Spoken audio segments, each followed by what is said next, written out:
Nou, vandaag gaat u een webinar volgen waarin Sam Lanchbury, een van de auteurs van bloggers, u meer gaat vertellen over hoe de methode in elkaar zit. En na deze presentatie willen we u dan uitnodigen om vragen te stellen aan Sam en aan mij. En dan wens ik u veel plezier en geef ik u nu het woord aan Sam. Sam, I give the word to you. Thank you very much. Okay, yes, I'm Sam Lanchbury. I'm the editor in charge of the bloggers series, and I'm going to speak to you a little bit about the ideas and concepts behind the bloggers series. Let's move. Okay. So there are four main concepts that we cover through the English course for On the Bar. They are based upon authentic input. When we talk about input, I may also use the word text, and that includes all audio or visual input when I say the word text. So when I talk about authentic text, I'm including a wide range of possible input. Research has shown that carefully chosen authentic texts are very effective from a young age in developing communicative competence. And this is one of the most important tenets of the book itself. Nearly all of the audio and visual input is authentic.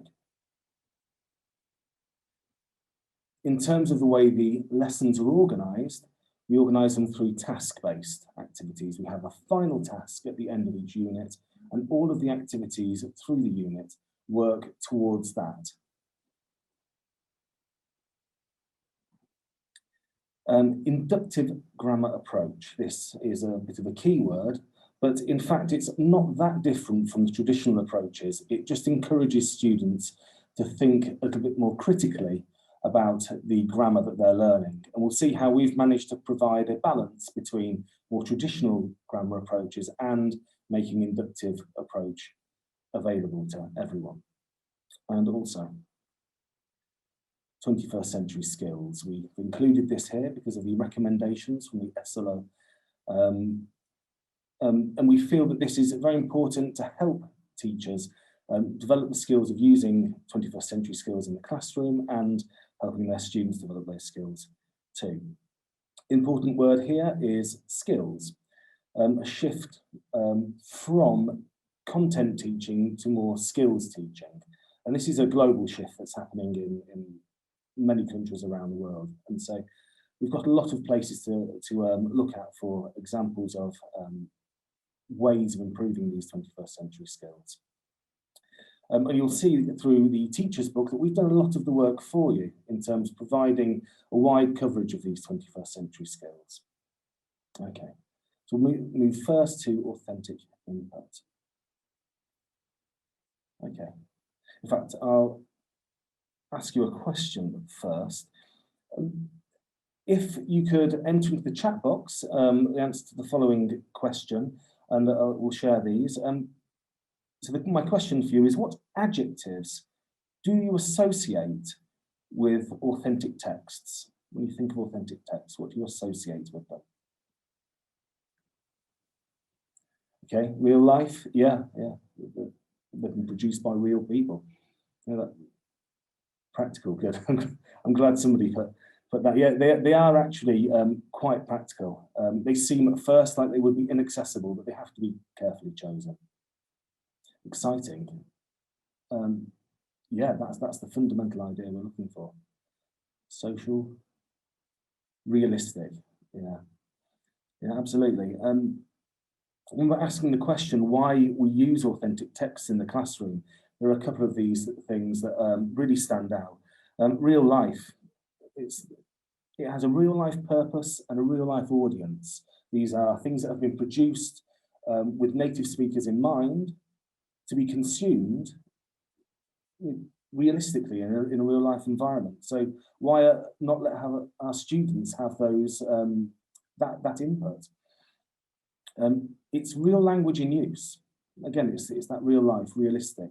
We're seeing the language that people actually use rather than the language that we think we should be teaching. It's also, I said exciting here, but I've got intrinsically interesting. They're designed to be interesting, to be consumed. They're realistic. And also, as long as we are careful in our selection of authentic texts, They can be videos that the students actually watch. We include a couple of videos of YouTubers in Bloggers series, very carefully chosen, of course. One of the risks with YouTubers is that they're not correctly edited. They may not be using language, be good models of language, or indeed behaviour. So, but it does mean they can see things that really they watch, that are credible to them. Okay. So the question for you now is, do you want to use authentic text in the classroom? Is that something that inspires you? I'd like to put in the good yes. Thank you. Desperately, yeah, thank you. I'm glad to see there's enthusiasm for it. It's because it can be a little bit scary, the thought of using those, but we much better than much better than literary language. That's a good point. Yeah, it's language in use. It's real language people really use in real life.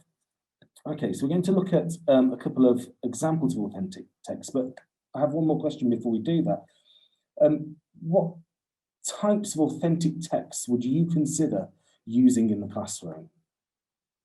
If you put that in the chat box. Any ideas? We've already seen you mentioned YouTube clips. Any kind, even people shouting in the street. Yes, and it's really that desire, that desperate need for authentic and realistic real life things. Okay, news articles, very good. Informative, poems and books by natives, excellent. Magazines, real life situations, discovery documentaries and vlogs. Yeah, these are all real life input. Yeah, fantastic. Okay.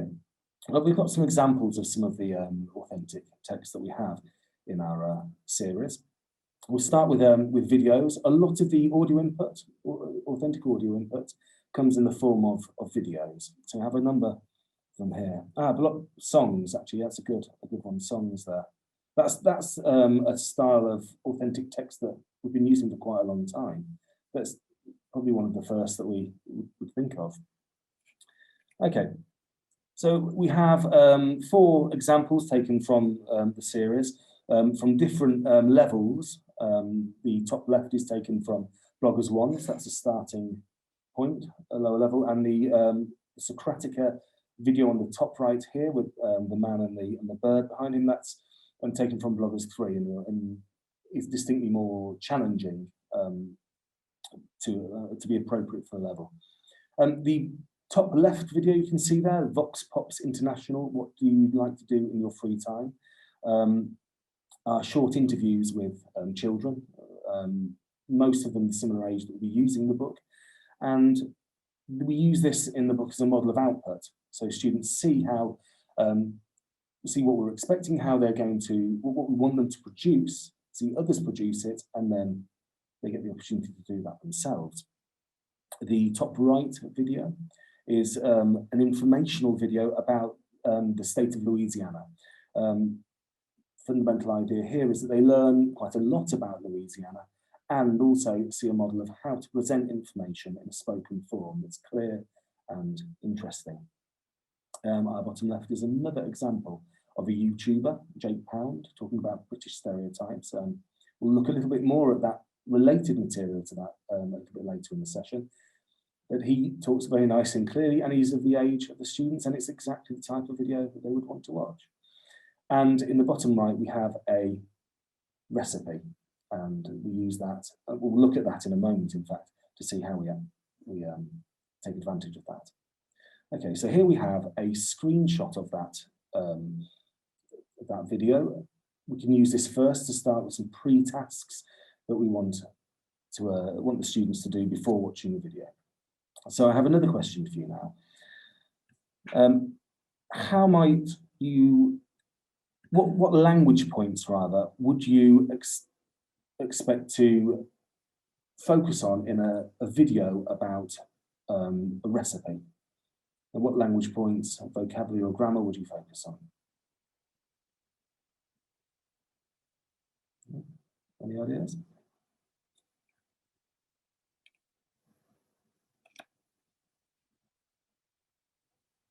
Okay, I've got some ideas of my own here. I'd say that we'd look at, good. Okay, so imperatives, excellent. Good, food vocab. Yeah, question forms, healthy and healthy adjectives. That's very much the focus that we go with here, which is idioms and phrasal verbs. Yeah, good. Yeah, it depends on how rich you want it to be. We'll look at the video itself in a moment. Okay. I mean, the food vocabulary is an obvious choice there. That's a very good one. In fact, we'll look at the video and you'll see how it's structured.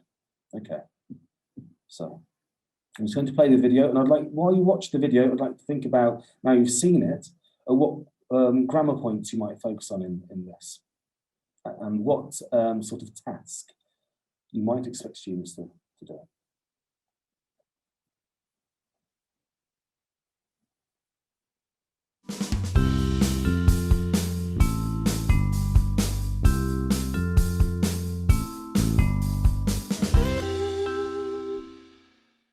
Hello everyone, welcome to Hoopla Kids Recipes. Today I'm going to show you how to make a rainbow salad in a glass.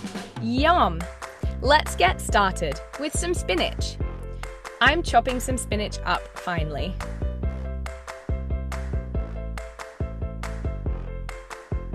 Now I'm dicing a red onion.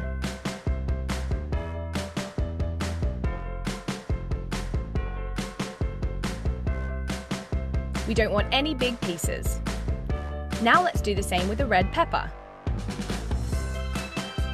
First we want to core it, and then slice it. Now let's dice it into smaller pieces. I'm also cutting up some cherry tomatoes.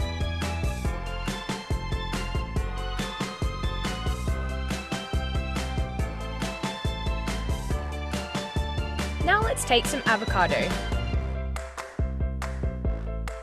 I've halved it, and I'm cutting it into long, thin strips.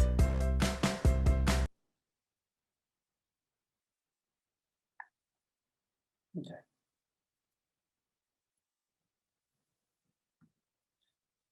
Okay, we won't watch the entire video because it's it's 3 minutes long, but it would like to see. Oh, I need the chat boxes.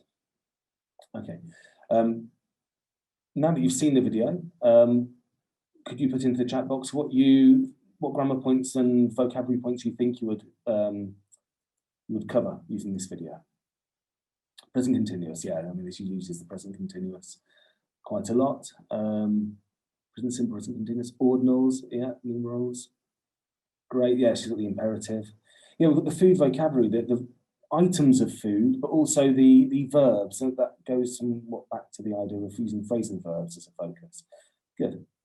And in terms of tasks that we use for this particular video, we use it as an example for how to give a recipe presentation. So there's also the introductory language that works well with the ordinal numbers, but also let's begin, let's start, this sort of language and how to behave. So it's not only specifically the language that we're looking at, but also the manner of communicating. And this is quite an important element of this task-based approach, which I'll go into a bit more detail a bit later. Okay, we'll look at another form of the inputs that we have here. There we go. Okay, images, visual input. When we talk about text, we're also including visual input, even paintings, as we see in the top right here, that can be used. Okay, so the question I would ask myself is, what language points might we cover in these videos, in these images? So we take a look on the left, we've got the poster, Vancouver. This is an authentic text again. It's taken from the Vancouver City Council website. We look for these things all over the place to give a real feel about how language is being used at the moment. This example is an infographic, which is a very, very common and very popular form of text that we're seeing at the moment, presenting information in bite-sized chunks, where everything has to be very, very clear, and this is potentially quite demanding. And so as an opportunity to see them in place and also produce them on their own is a very wealthy language task to do. We also have the map of Australia. We use this in bloggers as schemata activation, a presentation, and seeing what students know about Australia before looking in more depth about the country itself. On the right-hand side there, we have a painting. We have a number of paintings in bloggers that are by well-known artists or well-known in the countries of origin. This one is Norman Rockwell, Going and Coming, and we use this one to focus on narratives, so we can get what the story is in the image, but also simple activities like vocabulary. Who are the family members? This type of thing. And we find that quite often we put a lot of weight on the written forms in text, but actually it gives students more time to think about their own ideas in production if they've got something visual that inspires ideas. And also below we see we've got 3 posters of different festivals, and in this book we use this is a debate trigger, so they discuss whether they want which of the festivals they would like to attend. And that's a decision that would be a real life decision, looking at a poster and deciding if you think you'd like to attend it or not. Okay, moving on. And also we have plenty of text, and we recognise that it's not simple just to remove written text out of the classroom. This isn't going to help people. It's going to worry teachers and students who have exams to take. There are real classroom issues, and so we still provide plenty of texts, most of them authentic for your students to practice their reading skills. And whilst we provide also communicative tasks and effective response tasks to go with it, we also do provide comprehension tasks of a more traditional and classic sort that we still see around a lot. Multiple choice questions, true or false, response questions, finding sections of text or highlighting vocabulary and analysing it. So this is still present. It's not something we've thrown out in place of these task-based approaches and authentic text approaches. Okay, so here we have an interview from a newspaper, an Irish newspaper, with a girl who is only a little bit older than the students really, and they get to see somebody who they might aspire to, somebody who is of their age. This activity I particularly like. It's looking at how British people would respond when complaining, or more realistically, when not complaining. That's what we are like. In this activity, the students look at the text, they see whether they agree with these things about British people. They look at, this is one slide of a longer cartoon showing how British people respond. And then we follow on by having students produce their own version of the slides, of the scenes from the comic, of how Dutch people might respond in that situation. How would a Dutch person complain in a restaurant? And comparing these stereotypes. And then also looking at the idea of whether stereotypes are actually very useful and the social impact of them. And also a final point really on these texts is that quite often we only see one form of text in a lesson, or one activity will focus on one form of text. You're doing a reading, you're doing a listening, or you're looking at an image. But in real life, we see text in multiple places in different forms altogether. And so why not here to provide them with the posters and the article to go with it, and then they can discuss their ideas from that. Okay. And one of the pieces of reading we have is this particular one, for example, is taken from Bloggers One. It's the first reading that we provide as part of the extensive reading practice in the workbook. And the idea is that students have the opportunity to read and read for fun, because that's one of the things we really would like them to do. They are literary texts most of the time, though not exclusively. We have some poems, we have some stories that are classic and some more up-to-date things. And we do also provide activities both in the workbook and more traditional comprehension activities to go with them if that's how you would like to explore them. Okay, task-based instruction. Task-based instruction can seem quite scary at first. It feels like it has a lot of theory behind it, but it can sometimes feel like it's hard to put into practice. Well, with bloggers, we've done the work for you. Sometimes people feel that task-based learning can be a bit of a free-for-all. It requires a certain amount of giving away control in the lesson, but in fact, that's not the case. We provide very structured tasks and task-based ideas. Those of you familiar with Prabhu, who was one of the exponents of task-based learning, from him we often hear about two sides of task-based learning. Tasks which are deep end, so the students are thrown into a simulation, they don't have as much support, they really have to work with their resources. And then other types where it's what we call shallow end, and you provide much more scaffolding and structure around it. It's very much focused. We find out the kind of problems that students might have in advance, and then we work towards them completing the task that way. And this is more the kind of thing we're doing. We're not looking for the deep end side. In principle, we hope to marry the idea of this tasks and task-based learning directing the lessons, but also the opportunity to deal with the problems that the students face through whatever side of language learning works for them, be it communicative or more traditional. Great. So let's look at some examples. Each lesson there are 2 lessons in each unit. We'll look at a unit as a whole shortly. But each lesson finishes with a mini challenge. And the idea of the mini challenge is that you have the 2 mini challenges, both help students focus on skills they'll need to complete a larger final task for the unit. So in this case, we have a context. We're going to find out the best tourist destinations according to you and your classmates. So what we can see here is that a task doesn't have to be a grand activity that takes a long time with lots of preparation and lots of materials. It's about how we approach the communicative act. So in this case, the students are going to communicate 3 places that they have both been to and what they did there. So we've got also grammatical focus, present perfect, that's simple. We're not disregarding the need for the linguistic focus. It's very much there. They prepare a list of 2 best activities to do in each place.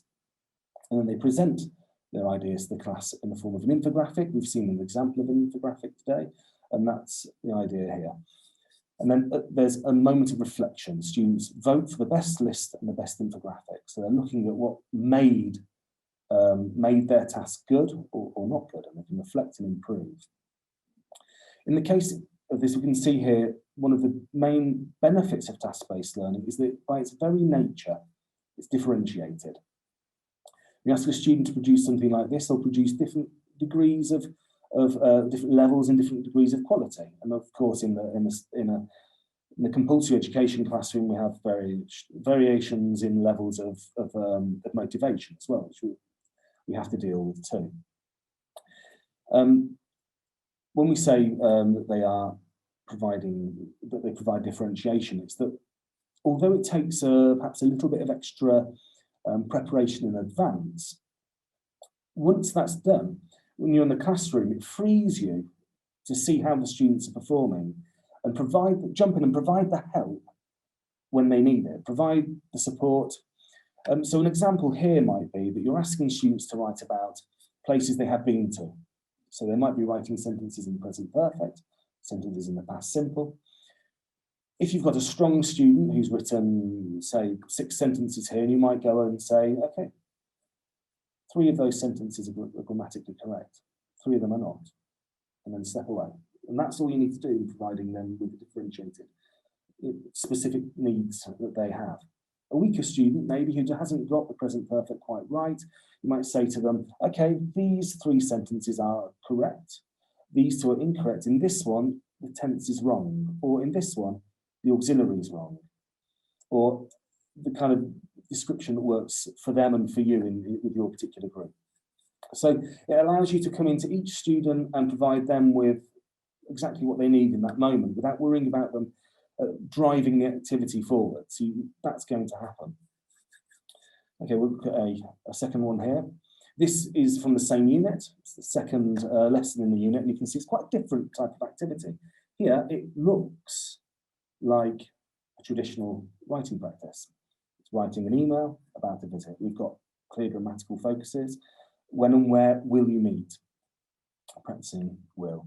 Dates, so the date of the visit, making plans in different times of day, morning, lunch, afternoon, evening. Weather.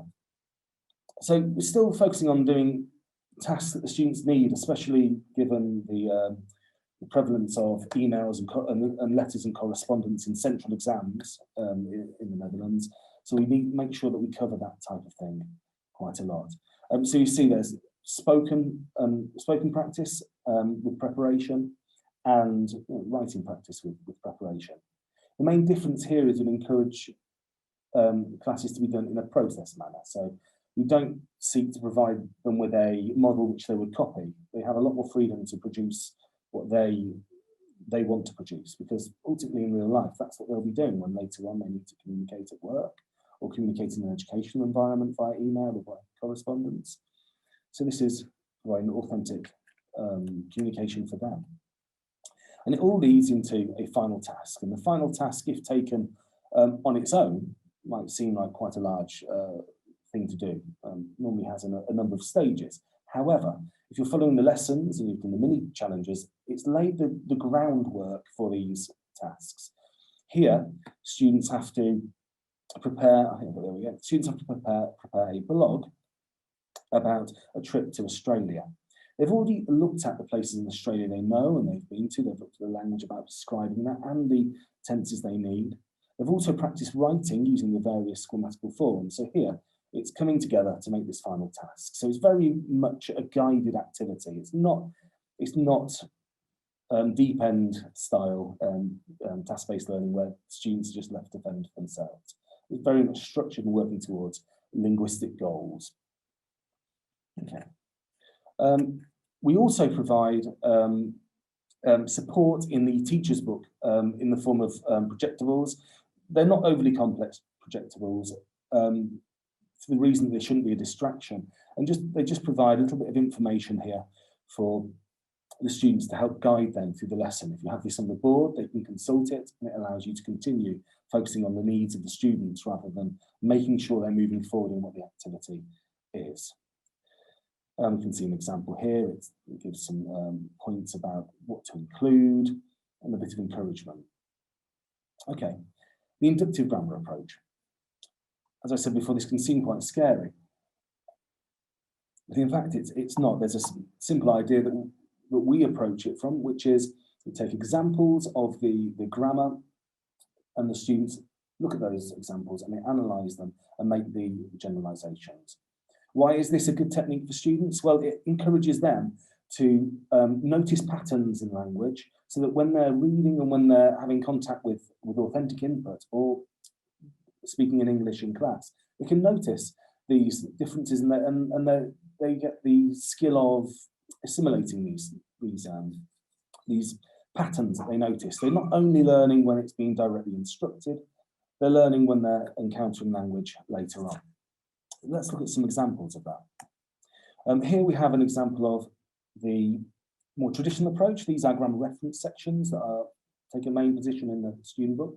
We haven't thrown that out. We want to make all these things available. We have the explanations for the students to reference and activities that you would typically expect in a student book. Gap fills, corrections, identifying words within sentences, rewriting sentences as questions, these sorts of things. So things that they'll be familiar with. We're not trying to provide something which will confuse. But if we take that in comparison to how we approach it in the workbook, what the students would have, we have the version here that is based on past continuous and the past simple. We have an example. We read the following sentence and the highlighted structures. I was reading a magazine when the policeman called me. We look at what structure sets the scene, which structure describes the single event, and then they get to construct the rule below. So they help them develop that, but that doesn't mean they don't have access to the grammatical explanations. And there's also a grammar reference at the back of the book too, which we can look at. So it's one way to look at the grammar in the book, but you'll see also on this page that the grammar activities are in fact still very much of the traditional kind that they can do as homework or they can do in class for quiet time, and you can help them with individually.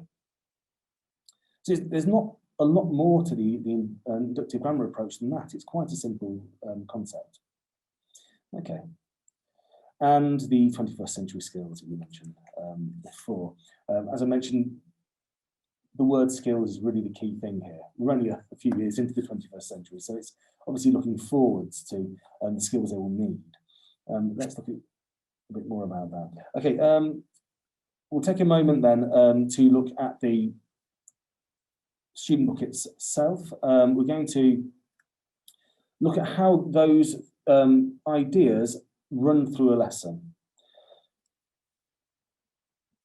Okay, I'll bring up the first page. In every unit starts with an opening page, an opening double page like this. Each page presents a title and a question that the students would need to think about, and it helps them know what to expect from the lesson. Every unit is geographically placed. In this case, it's in London. It's always in an Anglophone country, and we provide the objectives and the Your Challenge, which is the final task, and always a video locating so that students can learn a little bit about the place. It gives them a bit of context. We do provide additional activities to go with the video, but really the intention of the video is to give them a context to the place that they're looking at, a little bit of the story of where they are.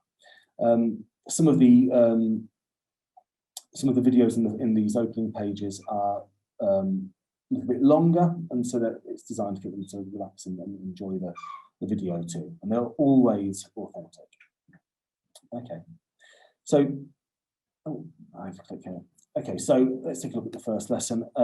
This is the very first lesson that students have. So much of this particular lesson is looking at things they probably would have studied before in primary education. So plenty of it will be a recap at this stage. And you can see there's a number of things that are there on the page. We've got creative and interesting illustrations. So we can see here we start with some vocabulary input. That's often the case. And we have some authentic video below. We saw the Vox Pops International on the bottom there. A text that will help them see a model of the kind of language we're expecting, and a creative task as well. And examples of the vocabulary and grammar that we expect them to use in the lesson. You can see here, we have the mini challenge at the end.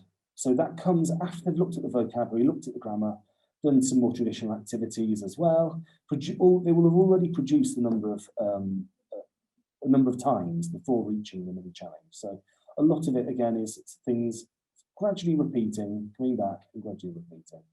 We look on the second one here. We also have another video. This one is looking at the inside of a British school. It's intrinsically interesting for students to see what British schools are like inside.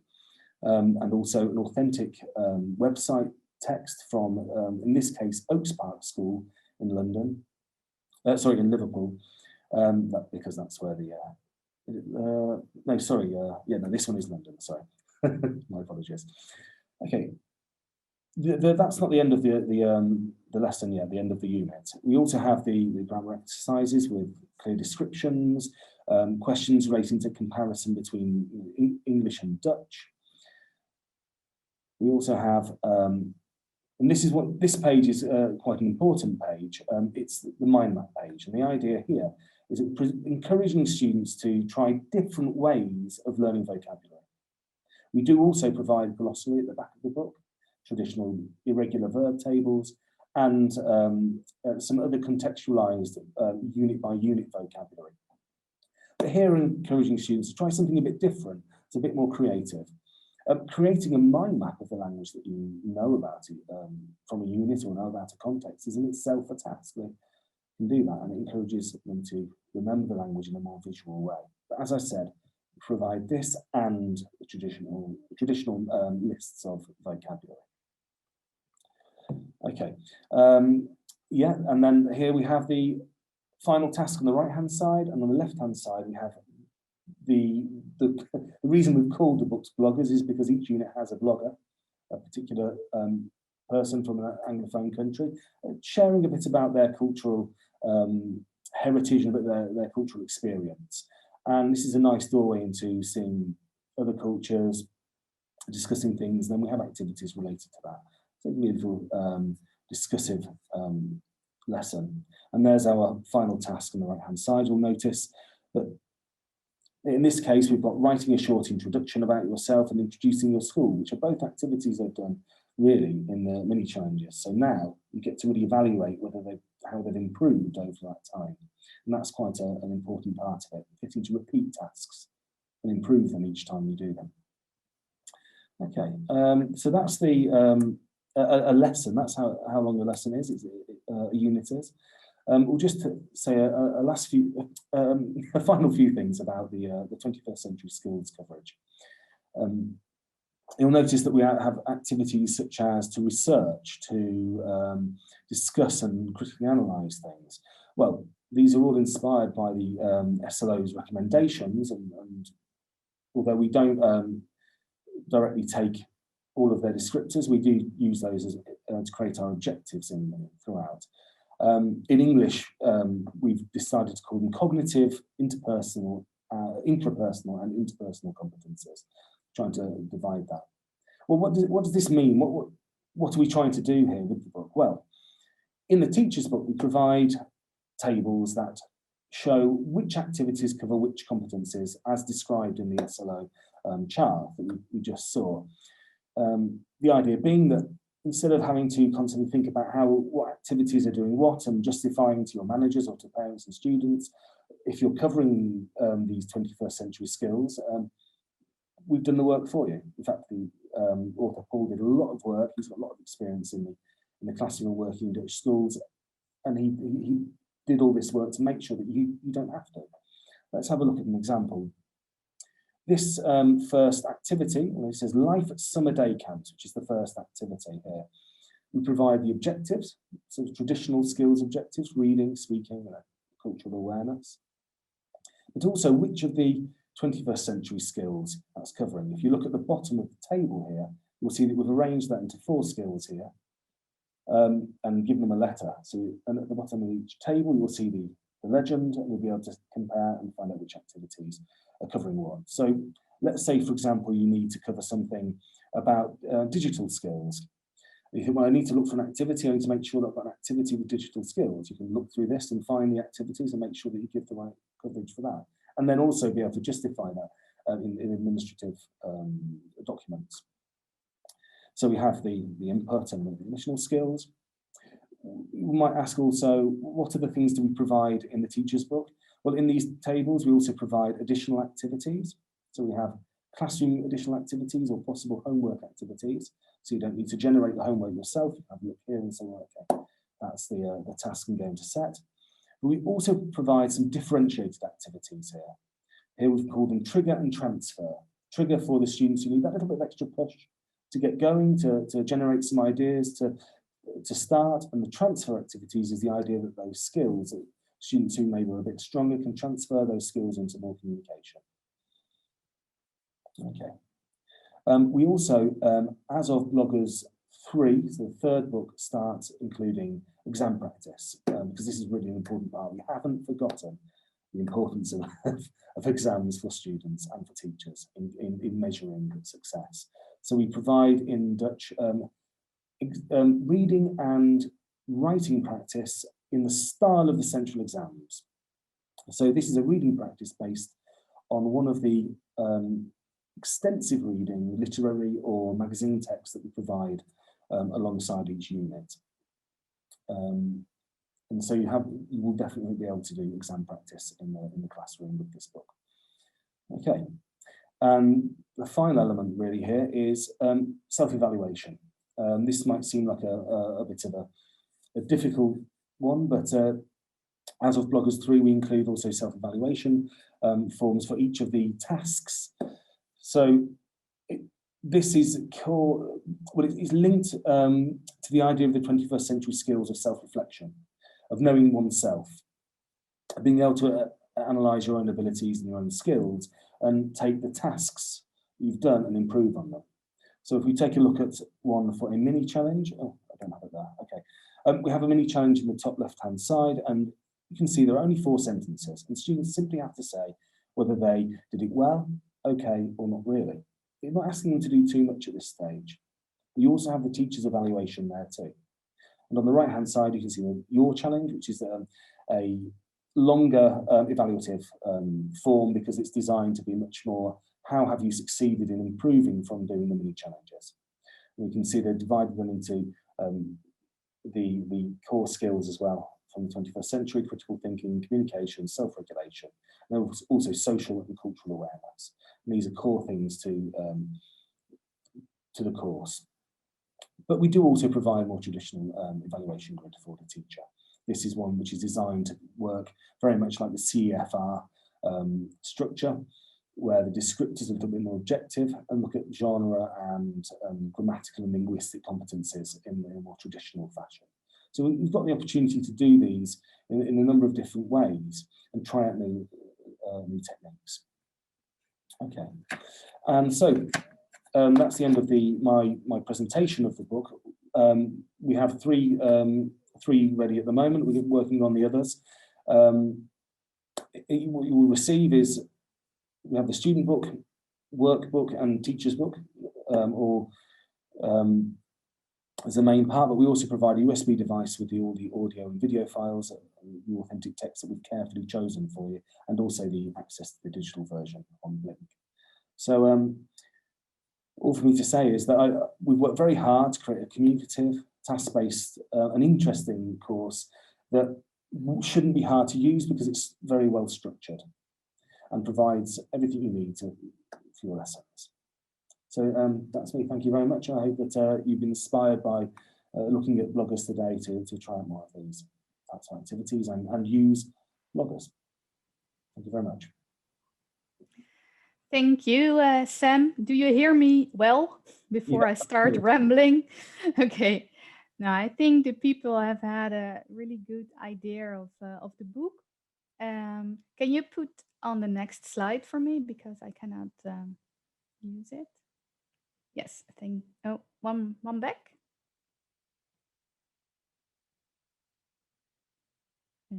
Yes, this one. Okay. Before we start, the people to ask questions, I first want to inform you that you can request a free sample of bloggers at our website. You just have to go to beoordelingsexemplaar, and there you can fill out the form to request this, and we will send that for free. We can also send you the licenses for the digital material. And if you would like to have an online appointment, it's also possible at our website to request that.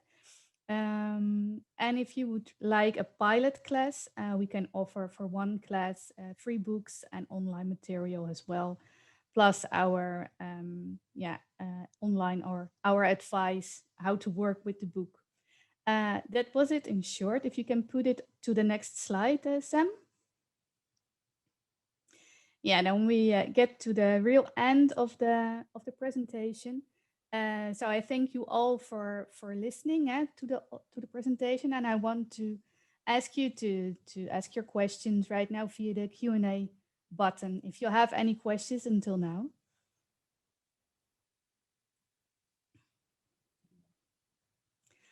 Sam, do you maybe have a question for the public in the meantime?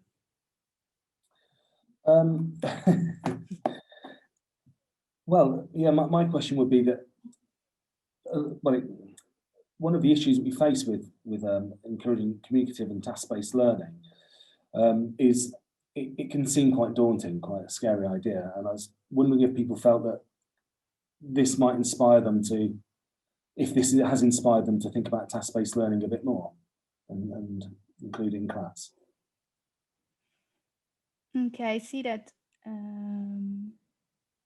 I see one question in the chat. I want to ask people to put it in the Q&A, but in the chat it's okay. Somebody asked, says, I really like what you have done so far. Any ideas on what 4, 5, and 6 will look like? Do you have an idea about that, Sam? Yeah, well, we're thinking of four at the moment. We want to see sort of the responses in the classroom to some of the books before moving too far ahead, because it need feedback when producing materials like this. You can't just produce it and expect it all to work. We need feedback, and we need to develop as well. So we want to get as much information from people as possible.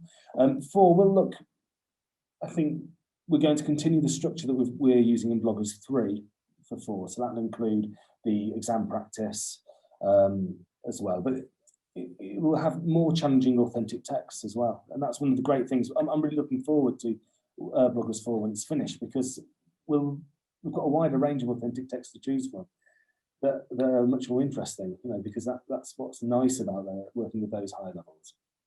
Yeah. Okay. How do you assess speaking activities? Are rubrics included? Do students have to hand in videos? That's one for you, Susan. Yeah, just the first question. How do you assess speaking activities? Yeah, well, we've got the self-evaluation chart. So those activities are encouraging to and the teacher to think about what. Well, they can do statements like the CEFR. So identifying, can they produce this language? Can they speak fluently? But we also provide that evaluation grid, which has the levels marked, prepared by our author. He's experienced in Dutch classrooms. He's been working in Dutch schools for a very long time. He's a native speaker. He to reflect the marks that Dutch teachers need, 1 to 10 marks, and in different areas. So we provide quite a number of different ways of evaluating their ability and their skill competence. Okay. I think that will do. Next question of Lieve Bevers is she says, I've missed the beginning. Can we watch it again? Well, the whole webinar is being recorded.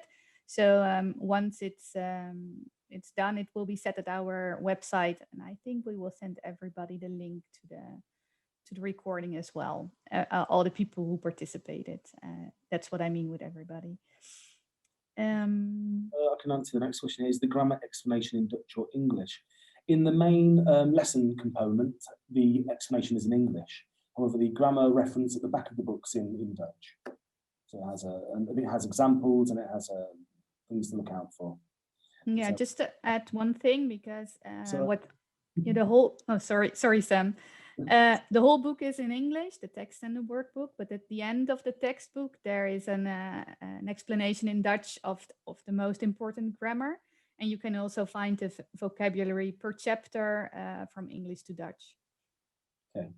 There's another question there. It says, and why do English methods always have both a student's book and a workbook?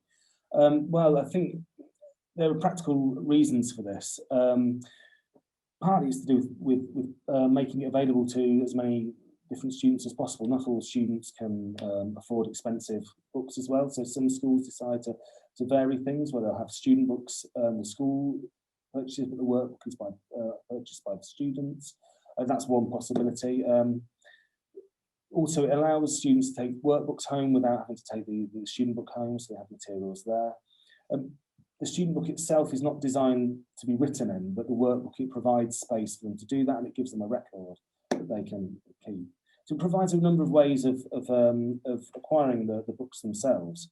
It's not only one single book. But we'll be looking at feedback on that for future editions, and see whether people feel that is a format which isn't working. It's something we can adapt. Many other countries prefer that format of 2 books, because they tend to only work with one sometimes. And I think that's one of the issues. But yeah, we're taking feedback on that completely and adapting if possible. I got another question for you, Sam. Somebody is asking, if there are any future ideas on implementing reading books? Does the current material already includes reading a full book? The current material provides excerpts from literary texts and other places, but we don't provide any full books. We don't have any plans at the moment to produce any sort of independent readers where we have a full story or a full text from start to finish. Again, we're looking for feedback all the time to see what people really need and want in the classroom. And you know, this is something we could work on if there's demand for that. Yeah, maybe something to add. We also offered we offer at our website little reading books for the English classes. I can put a link in the chat right now where you can find those. Maybe that can also help the teacher out in this this theme. Let me check. Are there more questions from the people who are participating? The other link which you can find in the chat is the link to request a free sample. And now I've added another one to get to the English reading books.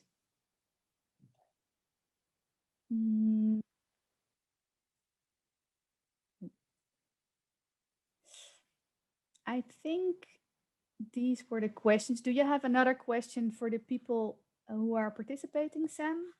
Or something? Not so much a question, more that we really, as I've said before, we really welcome feedback to improve on materials that we produce for Talentland and for the Netherlands. So really, any feedback is really very helpful. So if you look at the samples that we've got, we'd really like to know what you think. You know, that's very important to us. Okay. Well, I see that already somebody told us that it was a very clear presentation. Right. That's nice to hear. I think we're coming to the end of the presentation. So Sam, first of all, I want to thank you for doing the presentation and to put all your effort in it. It's always one thing is making a book and the other thing is presenting a book. Thank you for the opportunity to share the ideas that are behind bloggers. Thank you. You're welcome. And I also would like to thank all the participants for watching from the beginning till the end and the interaction, which has been very good between all the participants. So I want to end the presentation then right now and wish you all a very, very nice weekend. Bye-bye. Bye-bye.